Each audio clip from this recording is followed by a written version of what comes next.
सभी सनातन धर्म प्रेमियों को मेरा हाथ जोड़कर सादर नमस्कार है। आपका स्वागत है हमारे चैनल पर। और हम सुनते हैं श्री दुर्गा नवरात्रि व्रत कथा।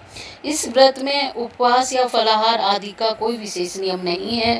प्रातःकाल उठकर स्नान करके मंदिर में जाकर या घर पर ही नवरात्रों में दुर्गा मैया जी का ध्यान करके कथा पढ़नी चाहिए। कन्याओं के लिए व्रत विशेष फलदायी है। श्री जगदम्बा की कृपा से सब विघ्न दूर होते हैं। कथा के अंत में बार बार श्री दुर्गा माता तेरी सदा ही जय हो, दुर्गा माता तेरी सदा ही जय हो का उच्चारण अवश्य करें। अभी हम कथा आरंभ करते हैं। कथा सुनने से पहले आप एक लोटा जल का भर लें और अपने हाथों में अक्षत या फूल वगैरह ले लें। और अब हम कथा आरंभ करते हैं। बृहस्पति जी बोले, हे ब्राह्मण देव, आप अत्यंत बुद्धिमान, सर्वशास्त्र और चारों वेदों को जानने वालों में श्रेष्ठ हो। हे प्रभु, कृपा कर मेरा वचन सुनो। चैत, अश्वनी और आषाढ़ मास के शुक्ल पक्ष में नवरात्रि का व्रत और उत्सव क्यों किया जाता है? हे भगवान, इस व्रत का फल क्या है? किस प्रकार करना उचित है? और पहले इस व्रत को किसने किया, सो विस्तार से कहिए। बृहस्पति जी का ऐसा प्रश्न सुनकर ब्रह्मा जी कहने लगे, हे बृहस्पति, प्राणियों का हित करने की इच्छा से तुमने बहुत ही अच्छा प्रश्न किया। जो मनुष्य मनोरथ पूर्ण करने वाली माँ दुर्गा, महादेवी, सूर्य और सूर्य नारायण का ध्यान करते हैं, वे मनुष्य धन्य हैं। यह नवरात्र व्रत संपूर्ण कामनाओं को पूर्ण करने वाला है।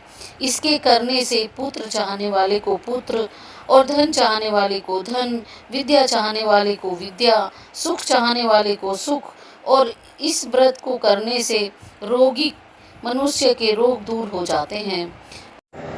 कारागार में बंद हुआ मनुष्य बंधन से छूट जाता है। मनुष्य की संपूर्ण संपत्तियां उसके घर में आकर उपस्थित हो जाती हैं। बांध्या और काक बांध्या को इस व्रत के करने से पुत्र उत्पन्न होता है। समस्त पापों को दूर करने वाला इस व्रत को करने से ऐसा कौन सा मनोरथ है जो सिद्ध नहीं हो सकता? जो मनुष्य इस अल्भ्य देह को पाकर भी नवरात्रि का व्रत नहीं करता, वह अनेक दुखों को भोगता है और उस देह को छोड़ने के बाद नरक में जाता है। यदि व्रत करने वाला मनुष्य सारे दिन का उपवास न कर सके तो एक समय भोजन करे और दिन में बांधवों सहित नवरात्र व्रत की कथा का श्रवण करे। हे बृहस्पति, जिसने पहले इस व्रत को किया उसका पवित्र इतिहास मैं तुम्हें सुनाता हूँ, तुम सावधान होकर सुनो। ब्रह्मा जी बोले, पीठत नामक एक मनोहर नगर में एक अनाथ नाम का ब्राह्मण रहता था। वह भगवती दुर्गा का भक्त था। उसके संपूर्ण सद्गुणों से सुमति नाम की एक अत्यंत सुंदर पुत्री उत्पन्न हुई। वह कन्या सुमति अपने पिता के घर में बालकपन में अपनी सहेलियों के साथ क्रीड़ा करती हुई इस प्रकार बढ़ने लगी जैसे शुक्ल पक्ष में चंद्रमा की कला बढ़ती है। उसका पिता प्रतिदिन दुर्गा की पूजा किया करता था और होम किया करता था। उस समय भी वह नियम से वहां उपस्थित होती थी। एक दिन वह सुमति अपनी सखियों के साथ खेलने लग गई और भगवती के पूजन में उपस्थित नहीं हुई। उसके पिता को पुत्री की ऐसी असावधानी देखकर क्रोध आया और पुत्री से कहने लगे कि हे दुष्ट पुत्री, आज प्रभात से तुमने भगवती का पूजन नहीं किया। इस कारण मैं किसी कुष्ठी और दरिद्री मनुष्य के साथ तेरा विवाह करूंगा। इस प्रकार कुपित पिता के वचन सुनकर सुमति को बड़ा दुख हुआ और पिता से कहने लगी, हे पिताश्री, मैं आपकी कन्या हूँ तथा मैं आपके सब तरह से अधीन हूँ। जैसी आपकी इच्छा हो वैसा ही करो, पर होगा वही जो मेरे भाग्य में लिखा हुआ है। मेरा इस पर पूर्ण विश्वास है। मनुष्य जाने कितने मनोरथों का चिंतन करता है, पर होता वही है जो भाग्य में विधाता ने लिखा है। जैसे अग्नि में पड़े तृणादि अग्नि को अधिक प्रदीप्त कर देते हैं, उसी तरह अपनी कन्या के ऐसे निर्भयता से कहे हुए वचन सुनकर ब्राह्मण को अत्यंत क्रोध आया। तब अपनी कन्या का विवाह एक कुष्ठी के साथ कर दिया और अत्यंत क्रुद्ध होकर पुत्री से कहने लगा कि जाओ जाओ, जल्दी जाओ, अपने कर्म का फल भोगो, देखें केवल भाग्य के भरोसे पर रहकर क्या करती हो। इस प्रकार से कहे हुए पिता के कटु वचनों को सुनकर सुमति मन में विचार करने लगी कि ओहो, मेरा बड़ा दुर्भाग्य है जिससे मुझे ऐसा पति मिला। इस तरह अपने दुख का विचार करती हुई वह सुमति अपने पति के साथ वन चली गई और इस भयानक वन में उन्होंने वह रात बड़े कष्ट से व्यतीत की। उस गरीब बालिका की ऐसी दशा देखकर भगवती पूर्व पुण्य के प्रभाव से प्रकट होकर सुमति से कहने लगी, हे दीन ब्राह्मणी, मैं तुम पर प्रसन्न हूँ, तुम जो चाहो वरदान मांग सकती हो, मैं प्रसन्न होने पर मनवांछित फल देने वाली हूँ। इस प्रकार भगवती दुर्गा का ऐसा वचन सुनकर ब्राह्मणी कहने लगी, आप कौन हैं जो मुझ पर प्रसन्न हुई हो, वह सब मेरे लिए कहो और अपनी कृपा दृष्टि से मुझ दीन दासी को कृतार्थ करो। ब्राह्मणी का ऐसा वचन सुनकर देवी कहने लगी, मैं आदिशक्ति हूँ और मैं ही ब्रह्मा विद्या सरस्वती हूँ। मैं प्रसन्न होने पर प्राणियों का दुख दूर कर उनको सुख प्रदान करती हूँ। हे ब्राह्मणी, मैं तुझ पर तेरे पूर्व जन्म के पुण्य के प्रभाव से प्रसन्न हूँ। तुम्हारे पूर्व जन्म का वृतांत सुनाती हूँ, सो सुनो। तुम पूर्व जन्म में निषाद भील की स्त्री थी और अति पतिव्रता थी। एक दिन तेरे पति निषाद ने चोरी की। चोरी करने के कारण तुम दोनों को सिपाही पकड़कर ले गए और ले जाकर जेल खाने में बंद कर दिया, कैद में डाल दिया। उन लोगों ने तेरे को और तेरे पति को भोजन भी नहीं दिया। इस प्रकार नवरात्रों के दिनों में तुमने न तो कुछ खाया और न ही जल भी पिया, इसलिए 9 दिन तक नवरात्र का व्रत हो गया। हे भगवती, हे ब्राह्मणी, उन दिनों में जो व्रत हुआ उस व्रत के प्रभाव से प्रसन्न होकर मनवांछित वर दे रही हूँ। तुम्हारी इच्छा हो सो वरदान मांगो। इस प्रकार माँ दुर्गा के कहे हुए वचन सुनकर ब्राह्मणी बोली, हे माँ दुर्गे, अगर आप मुझ पर प्रसन्न हैं तो कृपा करके मेरे पति के कोढ़ को दूर करो। देवी कहने लगी कि मैं उन दिनों में जो तुमने व्रत किया उस व्रत के एक दिन का पुण्य अपने पति को कोढ़ दूर करने के लिए अर्पण करो। मेरे प्रभाव से तेरा पति कोढ़ से रहित हो सोने के समान शरीर वाला हो जाएगा। ब्रह्मा जी बोले। इस प्रकार देवी का वचन सुनकर वह ब्राह्मणी अपने पति को निरोग करने की इच्छा से ठीक है ऐसे बोली। तब उसके पति का शरीर भगवती दुर्गा की कृपा से कुष्ठहीन होकर अति कांति युक्त हो गया। जिसकी कांति के सामने चंद्रमा की कांति भी क्षीण हो जाती है, वह ब्राह्मणी पति की मनोहर देह को देखकर देवी की स्तुति करने लगी। हे माँ दुर्गे, आप दुर्गति को दूर करने वाली हो, तीनों जगत की संताप हरने वाली हो, समस्त दुखों को दूर करने वाली हो, रोगी मनुष्य को निरोग करने वाली हो, प्रसन्न होने पर मनवांछित वस्तु को देने वाली हो, दुष्ट मनुष्य का नाश करने वाली हो। तुम ही सारे जगत की माता और पिता हो।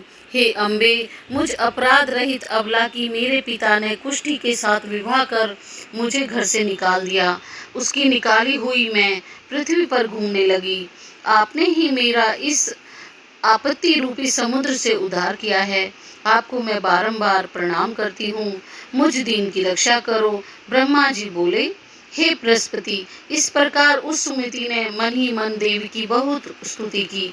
उससे की हुई स्तुति सुनकर देवी को बहुत संतोष हुआ और फिर ब्राह्मणी से कहने लगी, हे ब्राह्मणी, तेरे उद्दालक नामक एक बहुत ही अति बुद्धिमान, कीर्तिमान और जितेंद्रिय पुत्र शीघ्र होगा।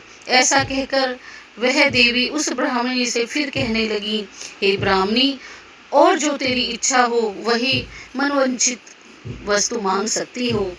ऐसा भगवती दुर्गा माँ का वचन सुनकर सुमति बोली, हे भगवती दुर्गे, अगर आप मुझ पर प्रसन्न हैं तो कृपा कर मुझे वह नवरात्र व्रत विधि बताइए जिसके करने से आप प्रसन्न होकर मनवांछित फल देती हैं। इस प्रकार ब्राह्मणी के वचन सुनकर माँ दुर्गा कहने लगी, हे ब्राह्मणी, मैं तुम्हारे लिए संपूर्ण पापों को दूर करने वाली नवरात्र व्रत की विधि को बतलाती हूँ, जिसको सुनकर तमाम पापों से छूटकर मोक्ष की प्राप्ति हो जाती है। अश्वनी मास के शुक्ल पक्ष की प्रतिपदा से लेकर 9 दिन तक विधि पूर्वक व्रत करें। यदि दिन भर का व्रत ना कर सके तो एक समय भोजन करें। पढ़े लिखे ब्राह्मणों से पूछकर कलश स्थापना करें, फिर वाटिका बनाकर उसको प्रतिदिन जल से सींचें। महाकाली, महालक्ष्मी और महासरस्वती इनकी मूर्तियां बनाकर उनकी नित्य विधि सहित पूजा करें। पुष्पों से विधि पूर्वक अर्घ्य दें। बिजौरा के फूल से अर्घ्य देने से रूप की प्राप्ति होती है। जायफल से कीर्ति, दाग से कार्य की सिद्धि एवं सुख संपत्ति होती है। आंवले से सुख एवं कीर्ति, केले से भूषण एवं पुत्र की प्राप्ति होती है। इस प्रकार फलों से अर्घ्य देकर तथा विधि हवन करें। खांड, घी, गुड़, गेहूं, शहद, जौ, तिल, बिल्व, नारियल, दाख, कदम्ब इनसे हवन करें। गेहूं से होम करने से लक्ष्मी की प्राप्ति होती है। खीर व चंपा के पुष्पों से धन, पत्तों से तेज और सुख की प्राप्ति होती है। कमल से राज सम्मान, खांड, घी, नारियल, जौ और तिल इनसे तथा फलों से होम करने से मनवांछित वस्तु की प्राप्ति होती है। व्रत करने वाला मनुष्य इस विधान से होम कर आचार्य को अत्यंत नम्रता से प्रणाम करे और विधि से व्रत कर सिद्धि के लिए उसे दक्षिणा दें। इस महाव्रत को इस विधि के अनुसार जो कोई भी करता है उसके सब मनोरथ सिद्ध हो जाते हैं। इसमें तनिक भी संशय नहीं है। इन 9 दिनों में जो कुछ दान आदि किया जाता है उसका करोड़ों गुना पुण्य मिलता है। इस नवरात्र के व्रत को करने से ही अश्वमेध यज्ञ का फल मिलता है। हे ब्राह्मणी, इन संपूर्ण कामनाओं को पूर्ण करने वाले इस उत्तम व्रत को तीर्थ, मंदिर अथवा घर में ही विधि पूर्वक के अनुसार करें। ब्रह्मा जी बोले, हे बृहस्पति, यदि इस प्रकार ब्राह्मणी को व्रत की विधि और फल बताकर देवी अंतर ध्यान हो गईं। जो मनुष्य या स्त्री इस व्रत को भक्ति पूर्वक करती हैं या करता है वह इस लोक में सुख पाकर अंत में दुर्लभ मोक्ष को प्राप्त होता है। हे बृहस्पति, यदि दुर्लभ व्रत का महात्म्य मैं तुम्हारे लिए बतलाया है। ब्रह्मा जी कहने लगे, हे ब्राह्मण, आपने मुझ पर अति कृपा की है जो अमृत के समान इस नवरात्रि व्रत का महात्म्य सुनाया। हे प्रभु, आपके बिना और कौन इस महात्म्य को सुना सकता है। ऐसे बृहस्पति जी के वचन सुनकर ब्रह्मा जी बोले, हे बृहस्पति, तुमने सब प्राणियों के हित में करने वाले इस अलौकिक व्रत को पूछा, इसलिए तुम धन्य हो। इस भगवती शक्ति संपूर्ण लोगों का पालन करने वाली है। इस महादेवी के प्रभाव को कौन जान सकता है, अर्थात कोई नहीं जान सकता है। बोल दुर्गा मैया की जय, बोल दुर्गा मैया की जय, बोल महाशक्ति की जय, बोल महादेवी की जय, बोल करुणामयी माता की जय, बोल माँ भगवती की जय, माँ भगवती की जय। कथा यहीं पर संपन्न होती है। अगर आपको पसंद आए तो मेरे चैनल को लाइक करें, कमेंट करें और सब्सक्राइब कर लें और शेयर भी करें वीडियो को।